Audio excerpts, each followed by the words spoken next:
In the previous lecture, I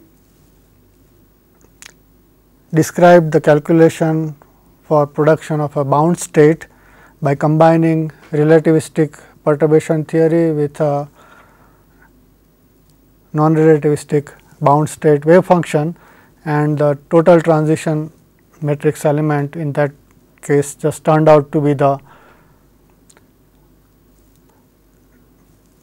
transition matrix element for production of FF bar pair multiplied by the wave function at the origin of the bound state. And now to complete this cross sections calculation, we have to perform the usual tricks and evaluate this TFI instead of just the relativistic production cross section, and but that is just a trivial multiplication factor by mod of psi at r equal to 0. So, but the remaining part is the same as what we had encountered before. So, now we calculate it explicitly. So, assuming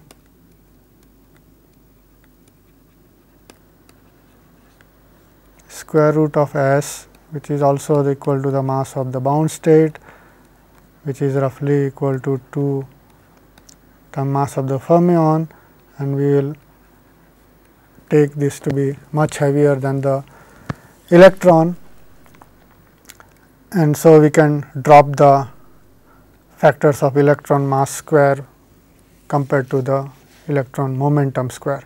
In particular, E1 and magnitude of P1, both of them are equal to half of m. So, then the usual unpolarized cross section requires average over the initial spins and sum over the final spin. We have done this calculation before. I will just write down the answer, and which is e raised to 4 divided by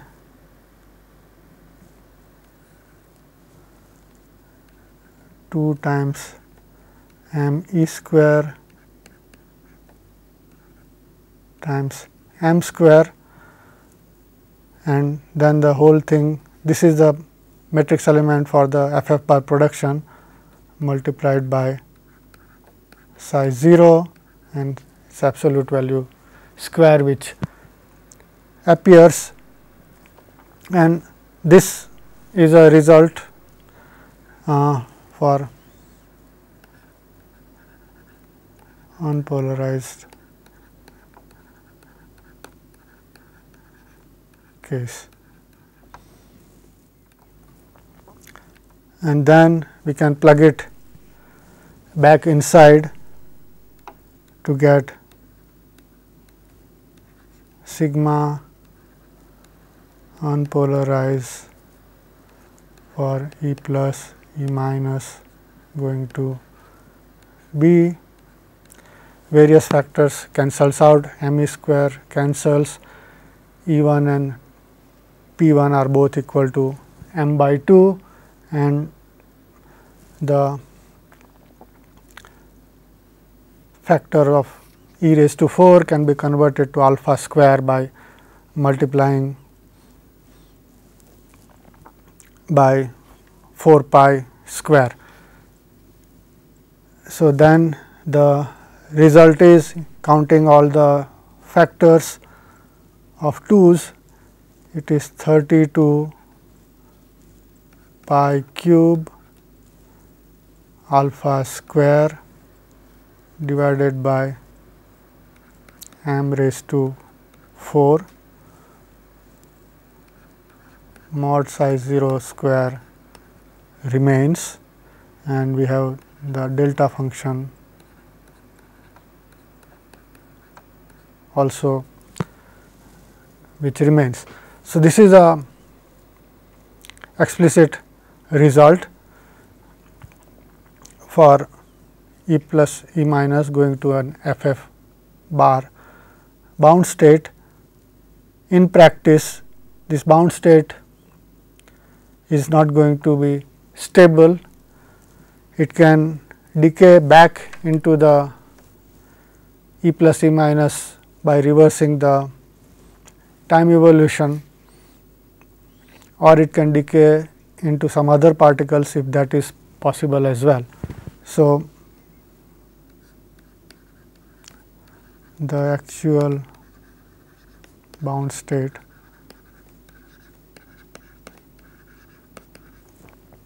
decays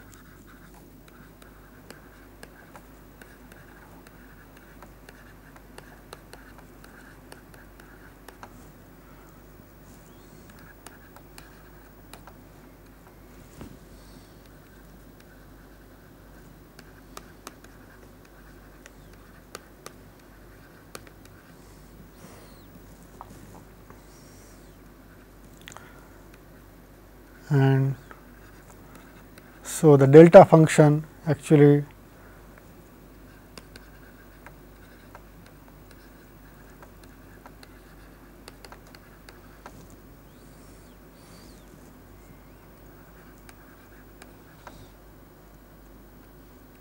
becomes smeared or broadened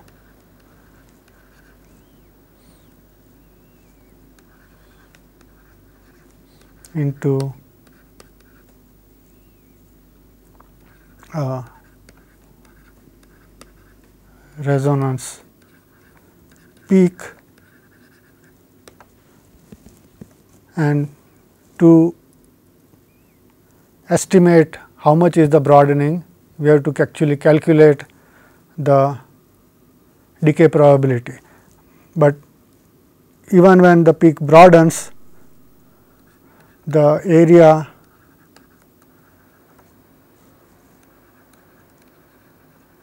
under the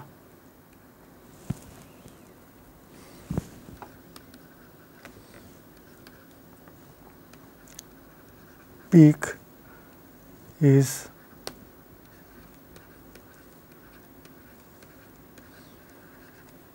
preserved. However, and so the quantity which we calculated represents the area under this particular resonance peak. We just have to find out the shape of the curve explicitly if we want to compare these numbers to experiments. So, now let us go on to the calculation of the width of this peak, or equivalently the decay rate of this bound state.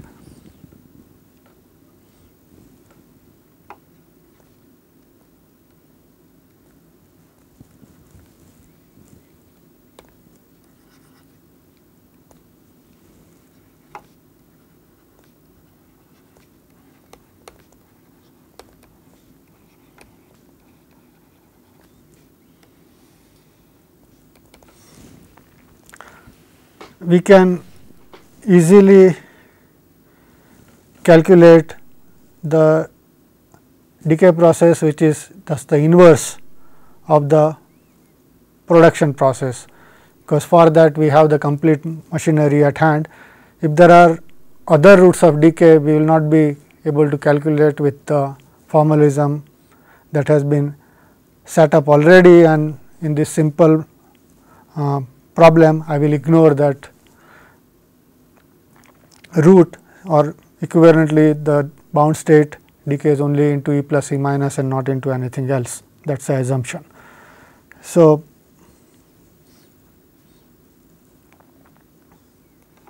assuming only decay is to E plus E minus. In that case, the transition matrix element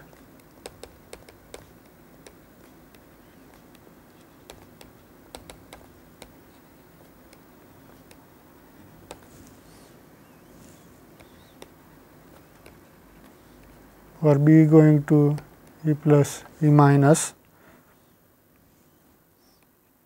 is the complex conjugate of that for E plus E minus going to B, and this is nothing but the property of time reversal invariance which our theory obeys. And since we are interested only in mod t square, the complex conjugate does not really matter. So, we will just use mod t square calculated earlier and now do the calculation for B going to E plus E minus by the same token. First calculate mod t square, then plug it back into the formula for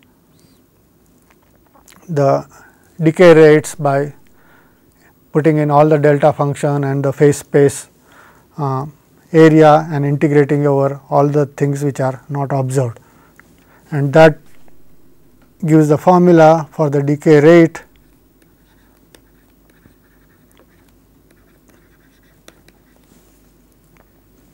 which we will calculate in the rest frame of B. So, the initial flux we do not have to worry about, the functions, wave functions are non-relativistic, everything is normalized to 1, and we have the differential result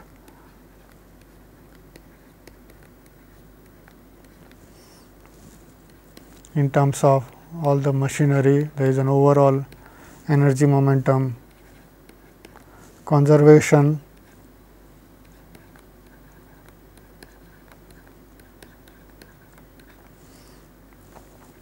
then there are the normalization for the electron and positron spinors,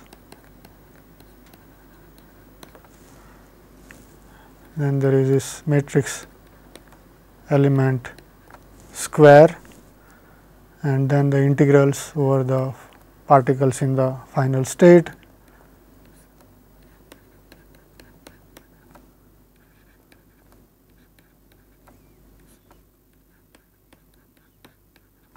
Again the boxed normalization factors of V cancel out if you put them in explicitly, and we have done most of this stuff before. We will just repeat the same thing. There is a m e square by 2 pi square E 1 E 2 in terms of all the constant factors. One of the delta functions, say d cube p 2, can be just integrated out. So, there is a energy delta function which remains, that gives delta of m minus E 1 minus E 2. The other d cube p can be written in terms of differential angles as well as p square d p, but p square d p we can rewrite in terms of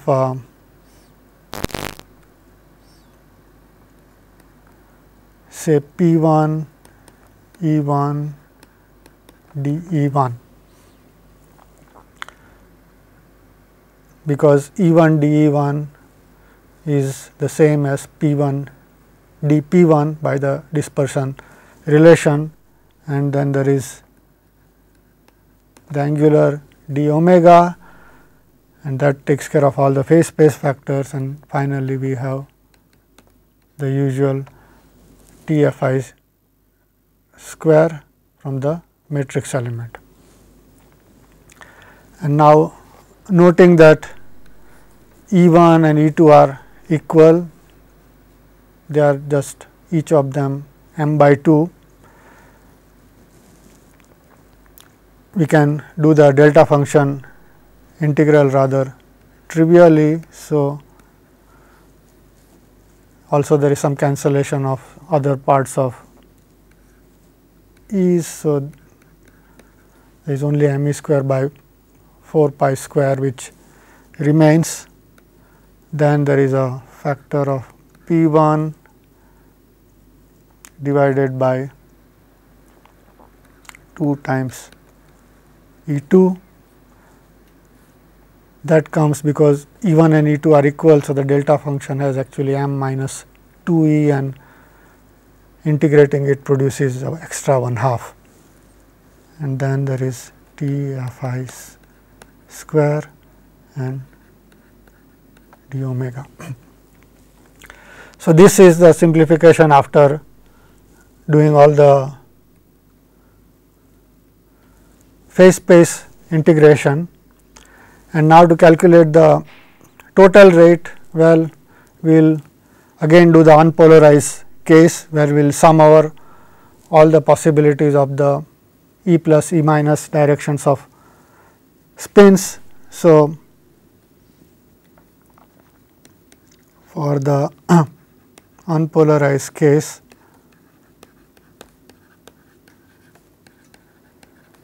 now we have to sum over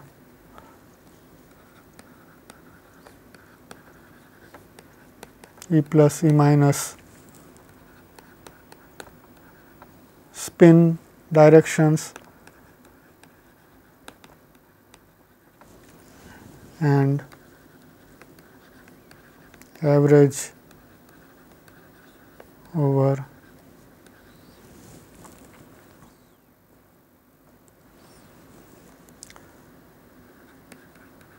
spin directions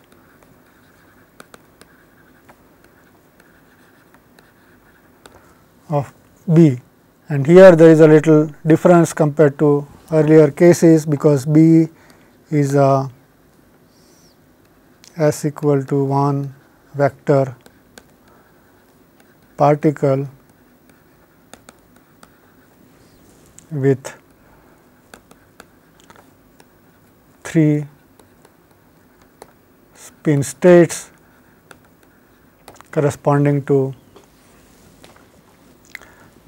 helicity values of +1, 0 and -1. So, the result then is for the total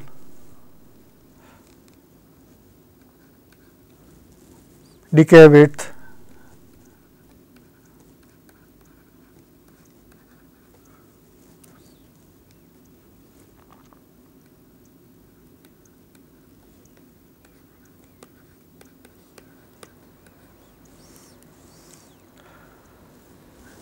will be again calculated in the limit of square root of S much larger than m e, and in this particular case, for example, P 1 is the same as E 1, which is same as E 2. So, these extra factors cancel out, and we just have to put in the remaining terms. So, what survives here is first m e square divided by 8 pi square, then there is a T f I square which we calculated earlier. It is e raised to 4 psi 0 whole square divided by m e square m square, and there was a half, but that half corresponding to an overall averaging factor of 1/4. So, we have to remove that factor because that is not present here. So, removing that 1/4 and the half factors produces 2 in the numerator, but now you have to divide by these 3 spin states of the B. So, this is the contribution of the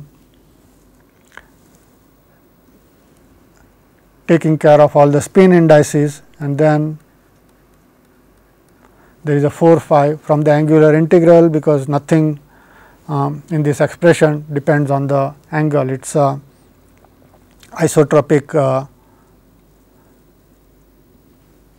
distribution, and now everything can be plugged in to write it in terms of the fine structure constant,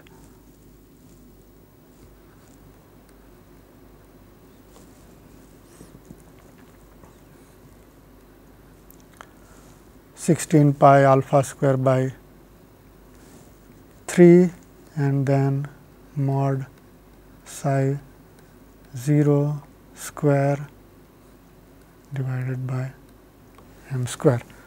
So, this is the result for the total decay width. It is explicitly calculable, again provided we know that the wave function at the origin, and this wave function at the origin generically is not known, but even if we do not know that, we can still relate the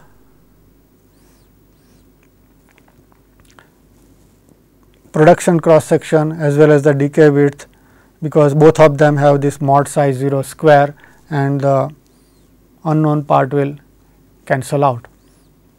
So, if we do that, then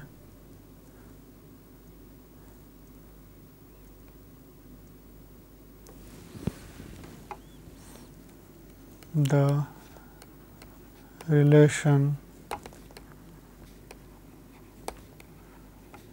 between sigma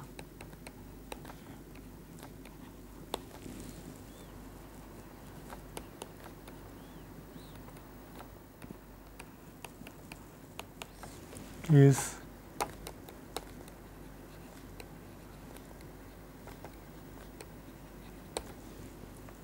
independent of mod psi 0 square. Explicitly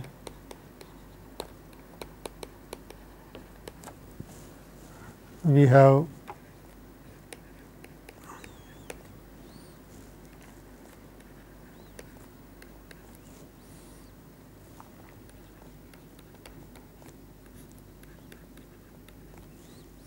two pi square by m square, 3 times the decay width and the delta function. So, this is a relation which can be actually tested without worrying about mod psi 0 square, because sigma will give the area under the peak and this gamma will tell you how long the particle will live, and both of them are experimentally measurable quantities. So,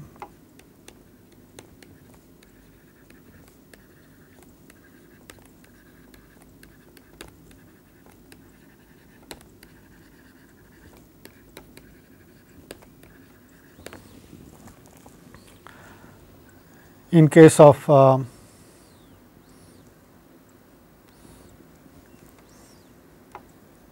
for states which are called Quaconia, which means these are the spin equal to 1 bound states of a quark and an anti-quark. We have to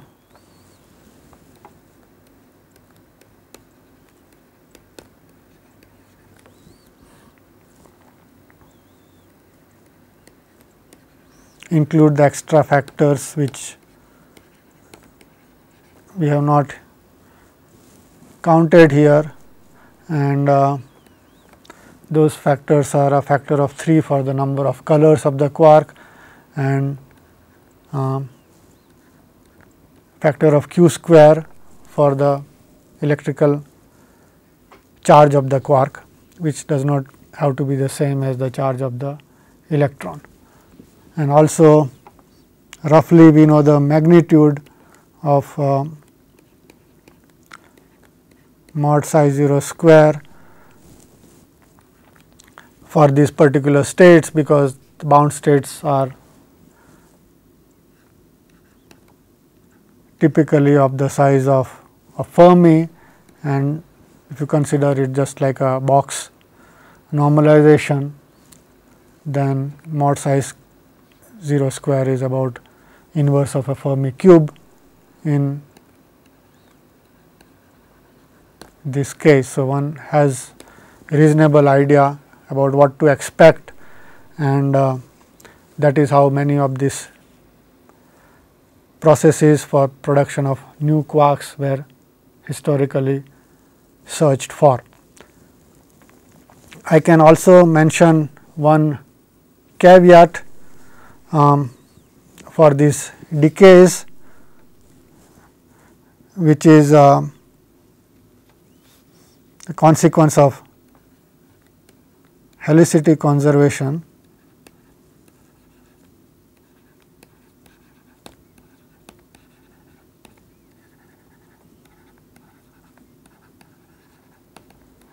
Or equivalently, the fact that the mass of electron is totally negligible at the energy scales which we are looking at.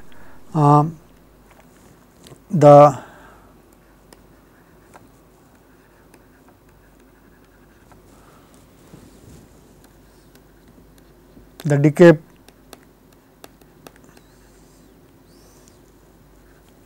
helicities of B are restricted to the choices that helicity plus 1 will always decay into R L for E plus and E minus helicities, and that is just conservation rule for the component of angular momentum along the direction along which E plus and E minus travel. They travel in opposite direction, but we are in the center of mass frame. So, it just defines one possible axis. Similarly, if it is minus 1, then the decay will be of the type L R, and the unusual part is that if the helicity is the third possibility is 0, that state does not decay.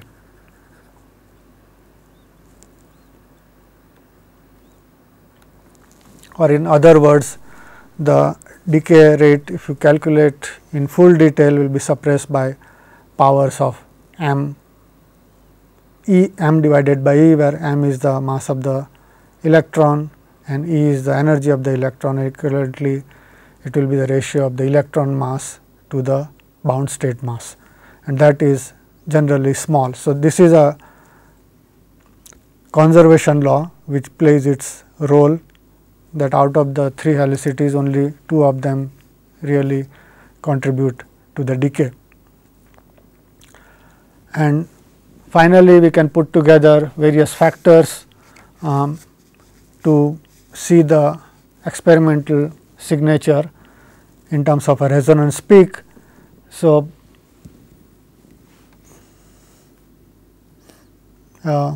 good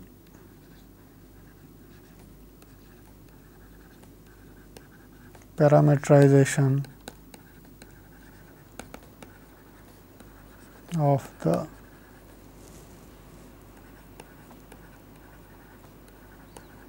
resonance peak is replacement of the delta function of square root of s minus m by the so called Lorentzian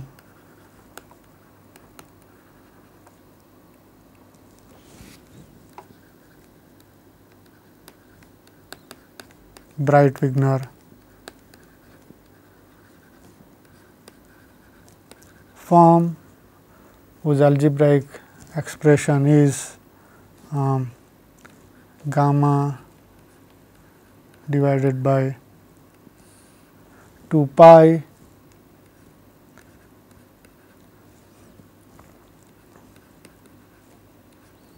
square root of s minus m thing whole square plus gamma square by 4,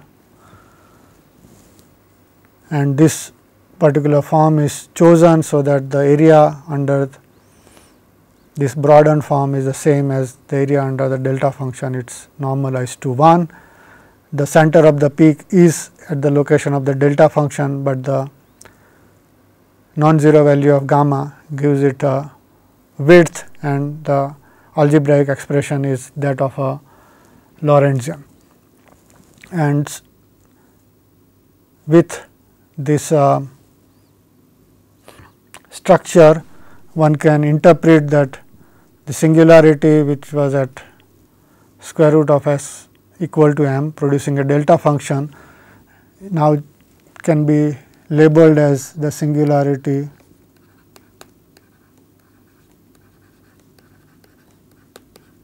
of this new form is a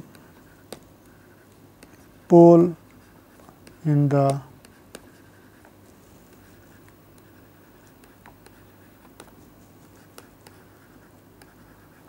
complex plane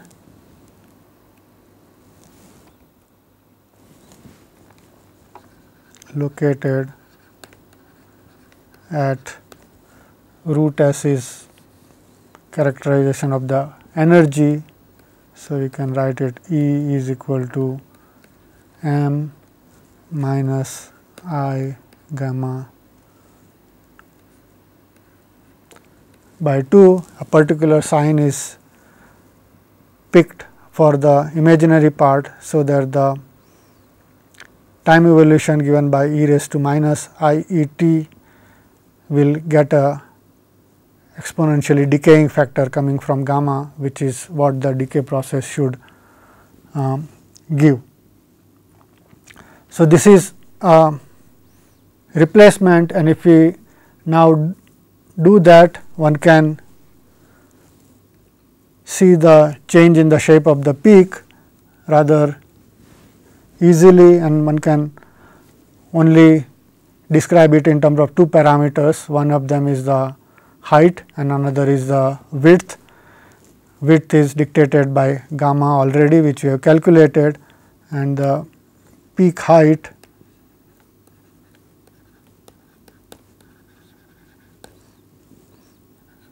is the value at square root of s equal to m, which is nothing but 2 divided by pi gamma in this particular formula. And if you now go back and plug in the relative constants which were there in the relation between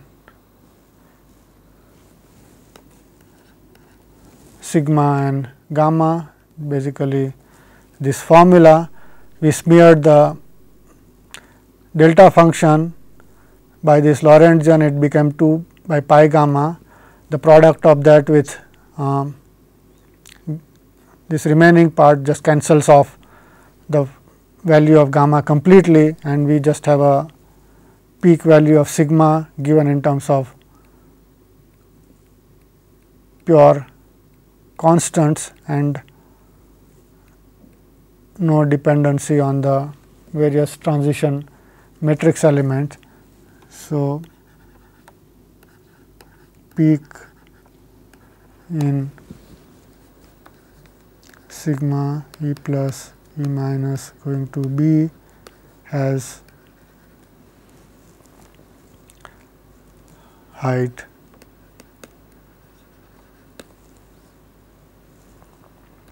(12 pi divided by m square), and this is very easily identifiable. It just depends on the mass of the bound state, and experimentally it is also very easy to check. What one sees in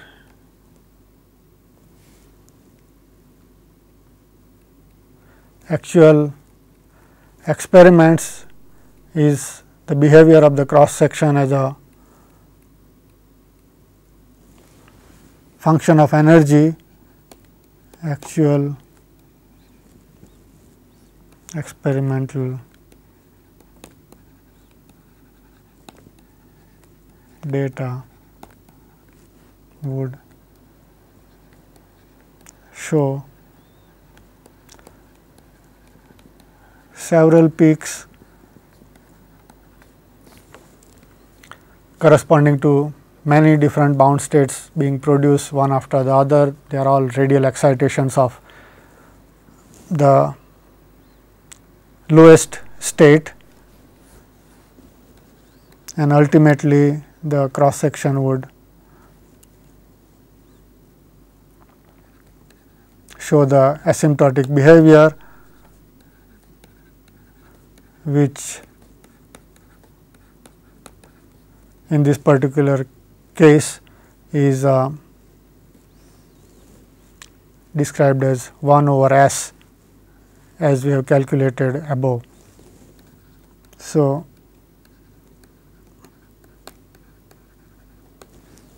one has a schematic structure if one plots the cross section, or rather S multiplied by the cross section versus S. In that case, the asymptotic behavior is a constant, say some value which depends on alpha, the fine structure constant, and the charges of the particles and the number of colors and all those kind of degrees of freedom. And there is a threshold which is 4 times mf square. There might be some sharp delta function before the reaching the threshold, which can show up in the data. There might be more than one, but the higher states will have a lower value of the wave function at the origin. So, the peak will be reduced in height, it will become broader as well, and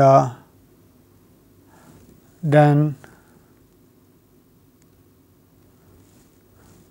one has a gradual square root of rise to the final cross section, but it can happen that there might be another peak of some bound state which is above the threshold. It will again decay, but it can exist for a short time and show up as a peak, and then asymptotically it goes to some constant value, as we see. So, this is a kind of generic feature which, if you open a description of E plus E minus cross section data, you will find pictures of this type.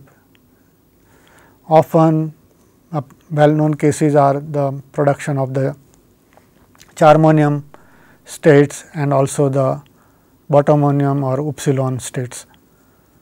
So, that is as much as I want to say about the E plus E minus going to fermion antifermion pair and vice versa.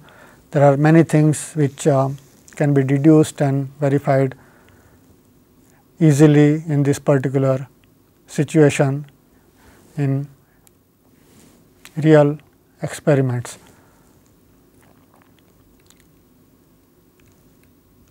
Now, I want to describe a somewhat unrelated topic, but which can be easily extracted from the calculation machinery which we have set up, and that is how to obtain non-relativistic potentials for a given pair of particles, and that is something which can be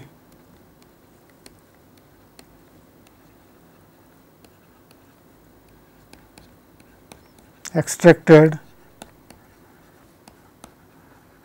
from the relativistic formalism which we have set up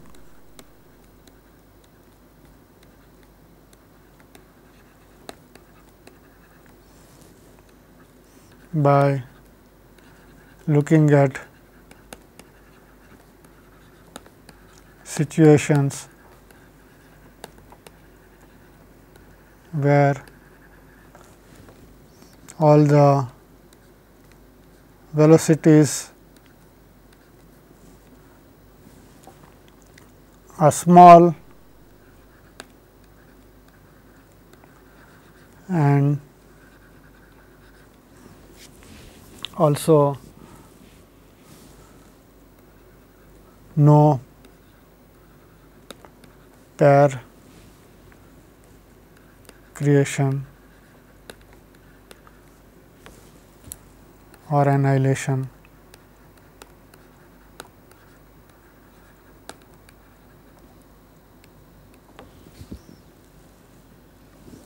occurs. So, we have to take a particular limit of our calculation to get such results. There is one more thing which is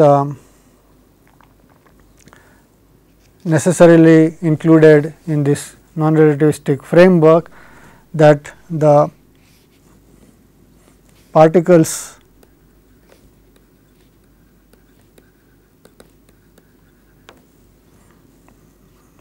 are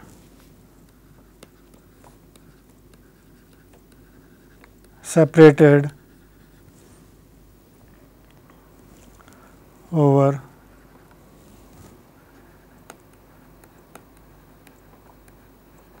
distances much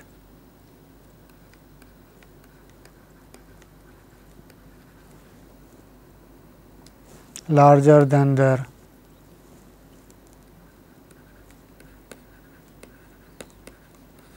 Compton wavelengths,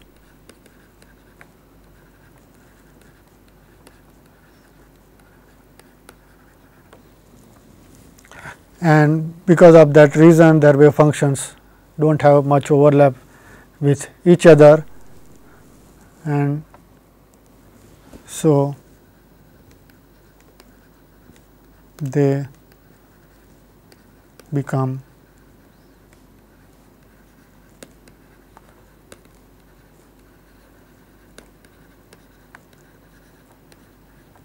distinguishable by their position coordinates, and we really do not have to worry about exchange interactions. For example, we can talk about the potential between two electrons, one at position x 1 and the other at position x 2, and we do not have to worry about what happens when these two electrons interchange positions, because that never occurs in a non-relativistic situation. So, we will have to correspondingly drop all the contributions which are related by interchange and only keep the ones which keep the locations of the particles fixed. So, the interactions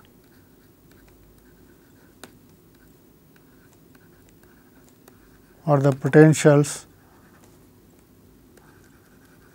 are a consequence not about these particles which are remaining stationary, they are moving at a very low speed, but they will be produced by exchange of virtual particles which get emitted and absorbed and not included in either the initial state or the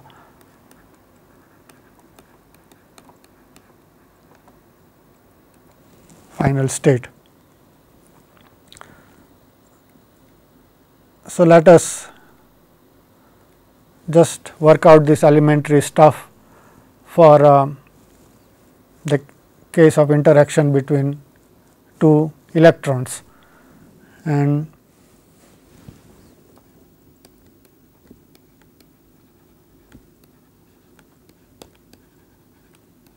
let us have two charges E1 and E2. What this result gives us?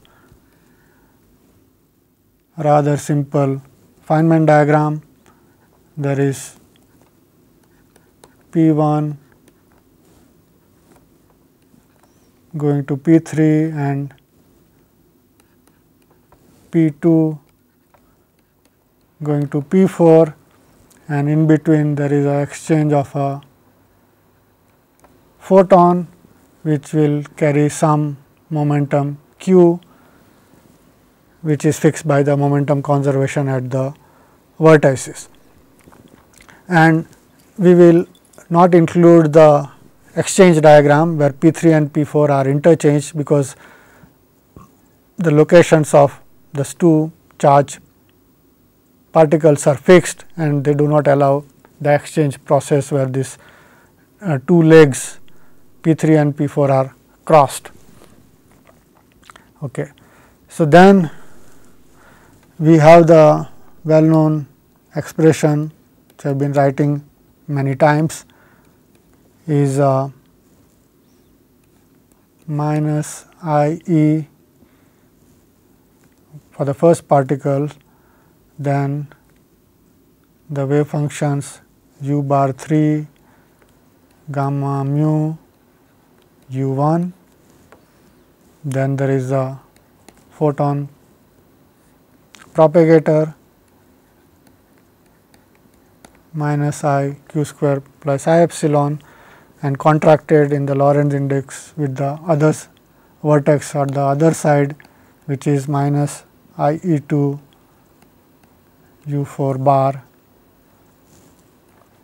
gamma nu u2.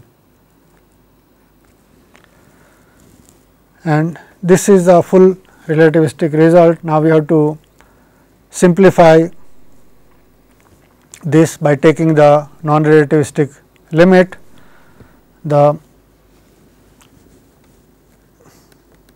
In the non-relativistic limit,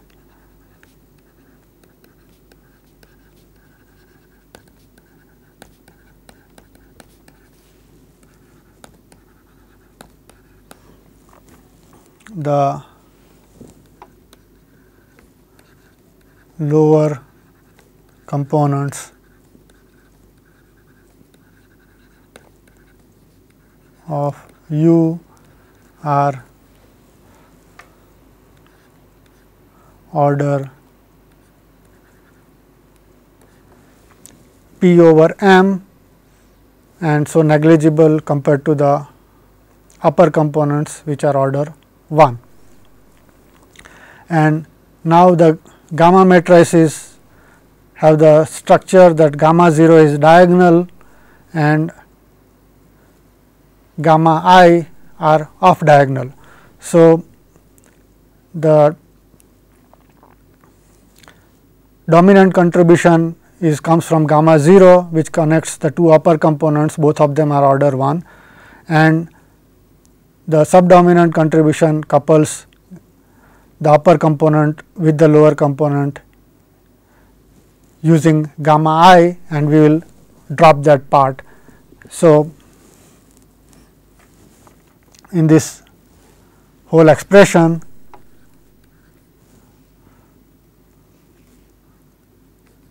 only mu equal to 0 term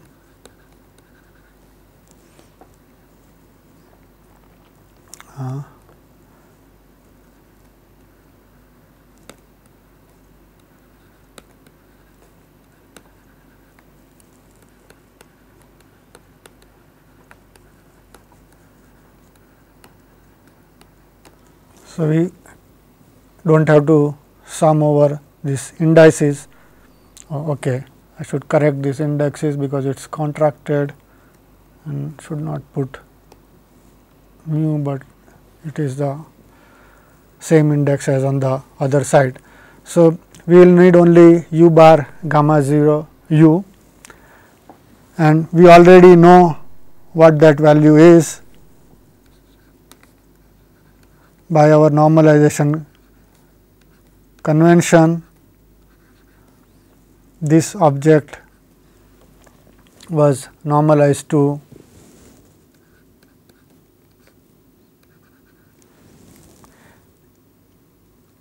E over m, and that becomes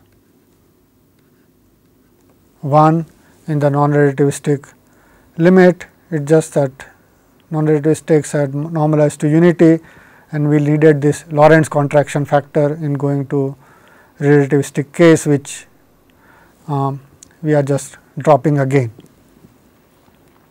So, that simplifies this whole algebra, and then we get a rather simple expression that I t of f I, everything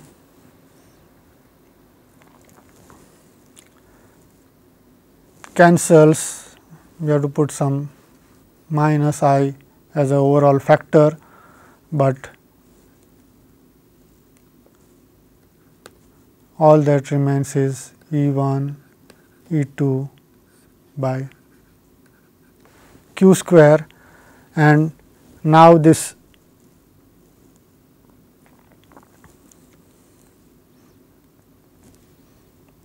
this should be plus I here, and we have to now look at the components of the exchange photon momentum.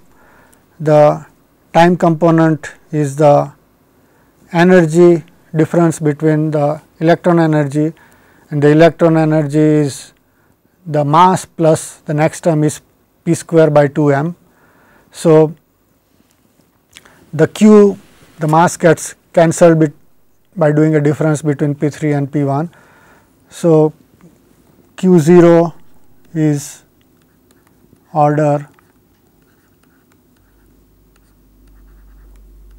p square by m. On the other hand, q I is order p, because it is just a difference of the momentum. And so, we can simplify this denominator as well. It had q 0 square and q I square, both of them together, but q 0 square is negligible. It is only the q I square which survives, and with the Minkowski sign, this now becomes E 1 E 2 divided by mod q vector whole thing square. So, this is the result for the matrix element, and this matrix element is related to the potential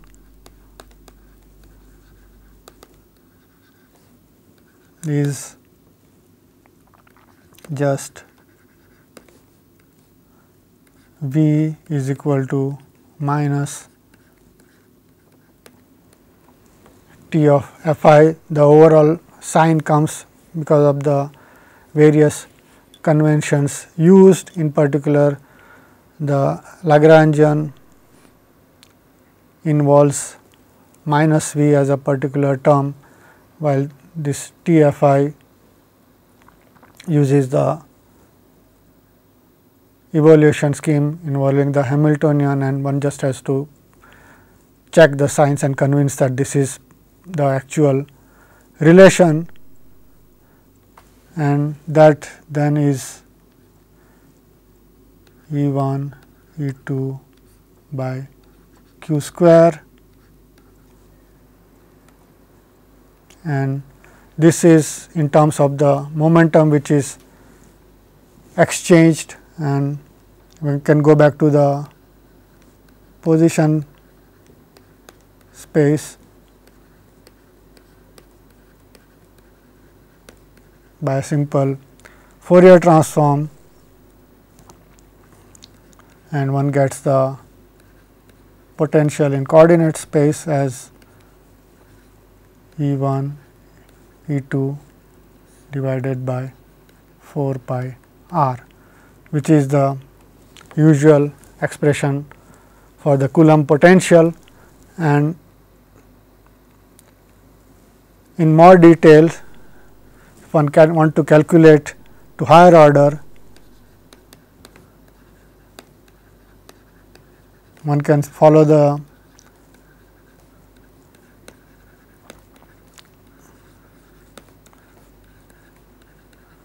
same procedure, but involve more complicated diagrams.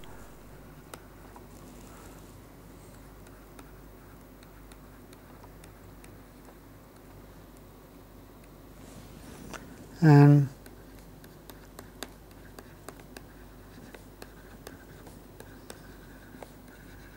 I will just illustrate a few of them.